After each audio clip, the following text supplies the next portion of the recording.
Minisita omubeezi w'ebyensimbi Henry Musasizi yayanjulidde palamenti okusaba kwa gavumenti okugula emigabo emitwalo 15 mu kampuni ya Roko Construction ku buwumbi 2022. Musasizi ategezeza palamenti nga gavumenti bwefunye okuwabula okuva eri ssaabawolereza waayo nti okuyamba kampuni eno tekimenya mateeka. Ekigendererwa okusinziira ku Musasizi kwe kubbulula kampuni eno mu ddubi ly'ensimbi lyetubiddemu ensangi zino. We think this company should not go under. And the only way we can help is by acquiring shares so that we participate in the ownership. We become part of the owners, we get positions on the board, and we are able to even help it get better management so that it is able to get back on course and resume business as has been doing. Yale government okuvaayo ne yamba Roko ngegula shares zino emitwalo 15 miramba nkiwagira 10 ku 10 olwokuba eno company evaddewo ate ng'evadde n'obujulizi obulungi. Wabula abamu ku babaka ba palamenti bagamba nti ensimbi zino zaniteereddwa mu kitongole ky'amagye ekizimbi oba kampuni ya gavumenti ezimba eya National Housing Construction Company okusinga okuzissa mu Roko.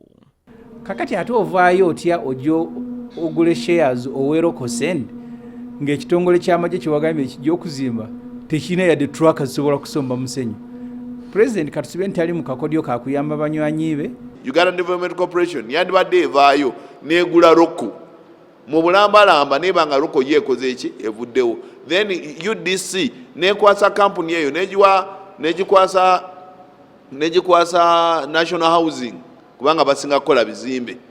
Kampuni ya Roko yatandika mu 1969 ng'erina amatabi mu ggwanga lya Kenya, Rwanda, DR Congo ne South Sudan.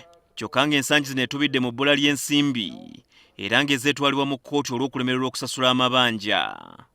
Gavumenti ezeegula emigabo mu kampuni ez'enjawulo okuli Soloti Fruit Processing Factory ng'erinamu emigabo ebitundu 80 ku buli 100, Atiak Sugar Factory ebitundu 4 ku buli 100, Kalangala Infrastructure Services Limited emigabo ebitundu 45 n'obutundu 7 ku buli 100, Munyonyo Commonwealth Resort ebitundu 25 ku buli 100 n'amakampuni amalala.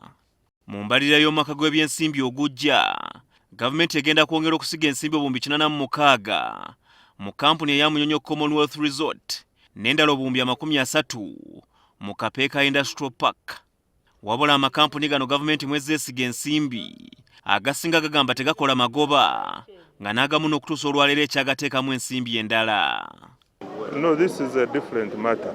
Let's deal with what? It doesn't mean that when you lose a child, you stop producing. Yes. Sembule yafuna obuzibu bwe bumu, teyafuna muntu amuyamba. Kampani z'Abannayuganda nyingi ezimu banka zizitunze, endala zibadde dissolved nenga zibadde zikwata ekonomi y'eggwanga nga zireeta omusolo mungi nnyo n'okuwa abantu abalala bangi nnyo emirimu. So bwe kiba nga tebayambiddwa sirowooza nti kino bakikola mutima mulungi okuleka okukulupanya ssente y'omusolo. Okusaba kwa gavumenti kati kusindikiddwa mu kakiiko ka palamenti akavunaanyizibwa ku byensimbi okwongera okukwekenneenya. Habad Ziwa, NTV Akawungeezi.